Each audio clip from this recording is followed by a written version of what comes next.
America First policies. Andy, should we change the rules on drug tests for truck drivers? After all, marijuana is legal, certainly in Colorado and several other states. Can you tell me that if you smoke some weed on a Monday, you shouldn't be able to drive a truck on a Wednesday because you will be impaired? I don't think you can say that. No, you really can't say that, and we don't require the truck drivers abstain from alcohol all the time. We require that they abstain from drinking. It's marijuana. They can't pass the marijuana test. Right, but if you want to use the comparison, we don't require that they not drink while they drive. We do require they not drink while they drive, but not that they don't drink at all. Same thing with marijuana. I don't know that we should require that if you've ever been caught smoking marijuana, you never can be a truck driver. But I sure am glad we're talking about too many jobs and not too many workers. I mean, this is a very good problem to have. Look, the fact of the matter is there are more truckers, there are more people working in transportation now than have ever worked in transportation, and there's 290,000 job openings. Same thing with manufacturing. You got 390,000 job openings and more people working than they have since December of 2008. And construction, you got 250,000 job openings and more people working than they have since June of 2008. So there are a lot of jobs out there, a lot of good, working class, high-paying jobs, trucking being one of them. But I agree with you that if we should look at these drug rules to make sure that we're not keeping people out of the labor force who really would want to work and would be qualified to work. The starting salary for a trucker at a significant transportation company is $125,000 a year.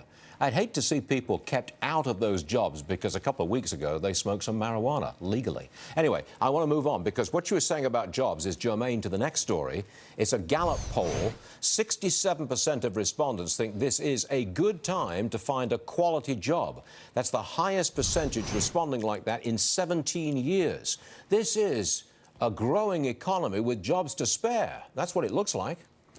Well, not only do you have, for the past 3 months, we've had over 155 million Americans working. That's the most Americans that have been working in the history of the country. We also have 6.6 million job openings. That's the most job openings in the history of the country. And there's only 6.6 million people that are classified as unemployed. In other words, they haven't looked for a job in the last 30 days. So there are a tremendous number of jobs out there. This is really an economic boom that I think is being underreported. Yes, Americans are finding better paying jobs, and there's more of them. It's definitely underreported because the media has only contempt for the Trump administration.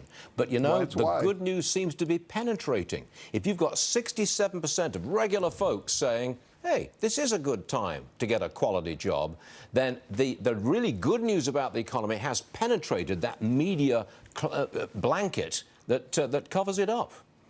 And if you look, even if you look at the president's approval rating going back to January of this year, it was down around 37, 38%. Now it's 43, 44%, and it's a pretty steady climb. So you're seeing people are realizing that these capitalist free market policies, cutting taxes, reducing regulation, focusing on domestic energy are in everybody's best interest. The socialist progressive policies that Obama and Bernie Sanders implemented and want to implement don't really help people. They increase income inequality. We're seeing income inequality. It's going to come down because you've got these great paying working class jobs that people can now take. This is, you know, the economy's booming. This is a very bright future for this country. What was the name of your new book? The Capitalist Comeback, was that it?